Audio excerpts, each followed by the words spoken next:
ഇപ്പോൾ വരുന്ന ഏറ്റവും പ്രധാനപ്പെട്ട വാർത്തയിലേക്കാണ് 9 PM കടക്കുന്നത്. Kerala news big breaking.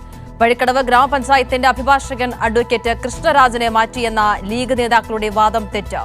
ഇന്നും ഹൈക്കോടതിയിൽ ഹാജരായത് കൃഷ്ണരാജന്റെ ജൂനിയർ. ഹൈക്കോടതി ലിസ്റ്റിൽ കൃഷ്ണരാജ് തന്നെ വഴിക്കടവ് ഗ്രാമപഞ്ചായത്തിന് അഭിഭാഷകനെന്നും മനസ്സിലാകുന്നു. മുസ്ലിം ലീഗ് ഭരിക്കുന്ന പഞ്ചായത്തിൽ സംഘപരിവാർ നേതാവിനെ അഭിഭാഷകനാക്കിയത് വിവാദമായിരുന്നു. സാലി മുഹമ്മദ് ഉണ്ട്. സാലി, ഈ ഒരു വിഷയത്തിൽ വിചിത്ര ന്യായീകരണവുമായിട്ടായിരുന്നു ലീഗ് രംഗത്ത് വന്നിട്ടുണ്ടായിരുന്നത്. ഇപ്പോൾ ഇത്തരത്തിൽ കൃഷ്ണരാജനെ മാറ്റി എന്ന ലീഗ് നേതാക്കളുടെ വാദം തെറ്റെന്ന് മനസ്സിലാകുന്നു. എന്താണ് വിവരങ്ങൾ? അതായത് ഇത് വിവാദമായപ്പോൾ സ്വാഭാവികമായും ലീഗ് നേതൃത്വവും UDF നേതൃത്വവും ഒക്കെ വിശദീകരിച്ചത് കൃഷ്ണരാജിനെ ആ പട്ടികയിൽ നിന്നും മാറ്റി. അതായത് വഴിക്കടവ് ഗ്രാമപഞ്ചായത്തിന്റെ ഹൈക്കോടതിയിലെ അഭിഭാഷക സ്ഥാനത്ത് നിന്ന് അഡ്വക്കേറ്റ് കൃഷ്ണരാജ് എന്ന സംഘപരിവാർ നേതാവിനെ മാറ്റി എന്നതായിരുന്നു വിശദീകരണം. സ്വാഭാവികമായും നമുക്കൊക്കെ അറിയുന്നത് പോലെ നിലമ്പൂർ ഉപതെരഞ്ഞെടുപ്പ് നടക്കുകയാണ്.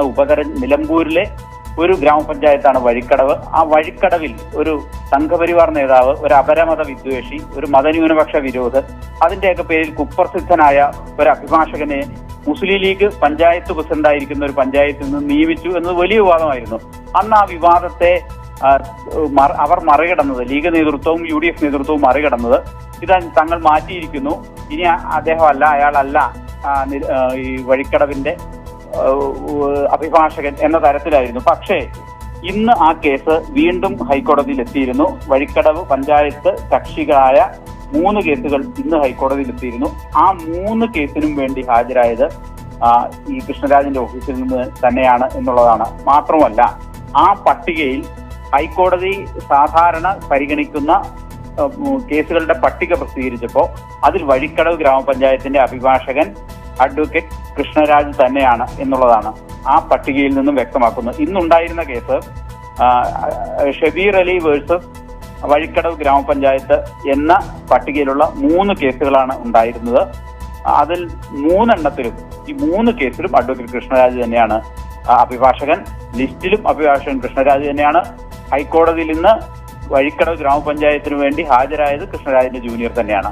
അതായത് അതിൽ നിന്ന് മനസ്സിലാക്കേണ്ടത് കൃഷ്ണരാജിനെ മാറ്റിയിട്ടില്ല എന്ന് തന്നെയാണ്. കൃഷ്ണരാജ് തന്നെ വഴിക്കടവ് ഗ്രാമപഞ്ചായത്തിന്റെ ഹൈക്കോടതിയിലെ സ്റ്റാൻഡിംഗ് കൗൺസിലായി അഭിഭാഷകനായി തുടരുന്നു.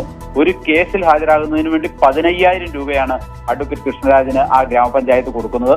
അത് ഒരു ഗ്രാമപഞ്ചായത്തിന് ഒരു അഭിഭാഷകന് നൽകാൻ കഴിയുന്ന ഏറ്റവും ഉയർന്ന തുകയാണ് എന്നുള്ളതാണ് ഏറ്റവും കൗതുകകരമായത്. നിയമം അനുശാസിക്കുന്ന ഏറ്റവും ഉയർന്ന തുക ഈ അഡ്വക്കേറ്റ് കൃഷ്ണരാജിന് നൽകിക്കൊണ്ടാണ് കൃഷ്ണരാജിനെ മുസ്ലിം ലീഗ് ഭരിക്കുന്ന വഴിക്കടവ് ഗ്രാമപഞ്ചായത്ത് ഹൈക്കോടതിയിലെ അഭിഭാഷകനായി നിയമിച്ചതും ആ വിവാദമായപ്പോൾ മാറ്റി എന്ന് പറഞ്ഞതും, എന്നാൽ മാറ്റിയിട്ടില്ല എന്ന് ഇപ്പോൾ തെളിയുന്നതും. അത് നമുക്കറിയാം, മറ്റന്നാള് നിലമ്പൂർ ഉപതെരഞ്ഞെടുപ്പിലെ വോട്ടർമാർ, പ്രത്യേകിച്ച് വഴിക്കടവ് ഗ്രാമപഞ്ചായത്തിലെ അടക്ക വോട്ടർമാർ പോളിംഗ് ബൂത്തിലേക്ക് പോവുകയാണ്. അപ്പൊ എങ്ങനെയാണ് അവരോട്, സ്വന്തം അനുയായികളോട് ലീഗ് നേതാക്കൾ ഇക്കാര്യം വിശദീകരിക്കുക എന്നുള്ളത് വളരെ പ്രധാനപ്പെട്ട കാര്യമാണ്.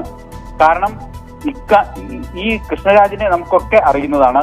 കൃഷ്ണരാജ് പല കേസുകളിലും പല വിഷയങ്ങളിലും വളരെ സങ്കുചിതമായ അപരമത വിദ്വേഷം പ്രചരിപ്പിക്കുകയും പ്രകടിപ്പിക്കുകയും ഒക്കെ ചെയ്ത അഭിഭാഷകനാണ്.